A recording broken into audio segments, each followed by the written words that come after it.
ഹസ്സിനു അഖ്ലാഖക്കും എന്ന് പുണ്യനബി തങ്ങൾ പറയാറുണ്ട്. നിങ്ങളുടെ സ്വഭാവങ്ങളൊക്കെ ഒന്ന് നന്നാക്കിയെടുക്കണം. ഇപ്പം ചിലർ പറയും പാരമ്പര്യമായിട്ട് വാപ്പ ഒരു ദേശക്കാരനാണ്, അപ്പം ഞാനും ദേശക്കാരനാണ്. ചിലരങ്ങനെ പറയും. അനന്തരാവകാശം കിട്ടിയതാണ്, വാപ്പയുടെ കുശുമ്പും ദേഷ്യവും ഈർഷ്യതയുമൊക്കെ. പക്ഷേ സ്വഭാവങ്ങൾ നന്നാക്കണം എന്ന് നബി തങ്ങൾ പറയുമ്പോൾ നന്നാക്കാൻ കഴിയുന്നതാണല്ലോ ശർഅ് നമ്മളോട് ചെയ്യാൻ പറയുള്ളൂ. ചെയ്യാൻ കഴിയുന്നതല്ലേ ചെയ്യാൻ പറയുള്ളൂ.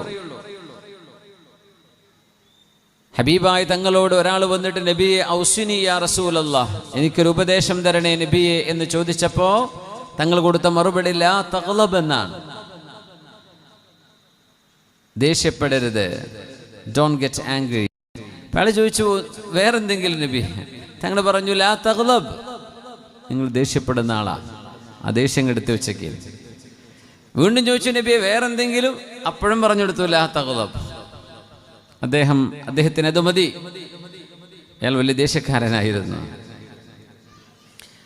ഈ സ്വഭാവങ്ങളൊക്കെ നമ്മൾ നന്നാക്കിയെടുക്കുമ്പോൾ നാളെ ഖിയാമത്ത് നാളിൽ മീസാൻ എന്ന തുലാസിൽ നമ്മുടെ അമലുകൾ തൂക്കി നോക്കുമ്പോൾ ഏറ്റവും ഭാരമുള്ള അമൽ ഒരു മനുഷ്യൻ്റെ സൽസ്വഭാവമായിരിക്കുമെന്ന് പരിശുദ്ധ നബി സല്ലല്ലാഹു അലൈഹി വസല്ലം ഇന്ന അസ്ഖല മാ യൂദഉ ഫിൽ മീസാനി ബഅദ തഖ്വല്ലാഹി ഹുസ്നുൽ ഖുലുഖ്.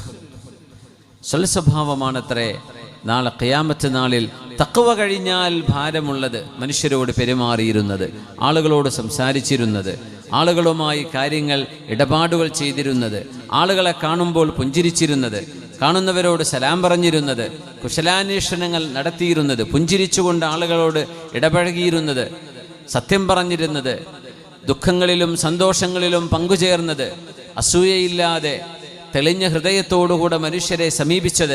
ഇതൊക്കെയായിരിക്കും ഖിയാമത്ത് നാളിൽ തഖ്വ കഴിഞ്ഞാൽ പിന്നെ ഏറ്റവും ഭാരമുള്ളത് എന്ന് പുണ്യ റസൂൽ സ്വല്ലല്ലാഹു അലൈഹി വസല്ലം.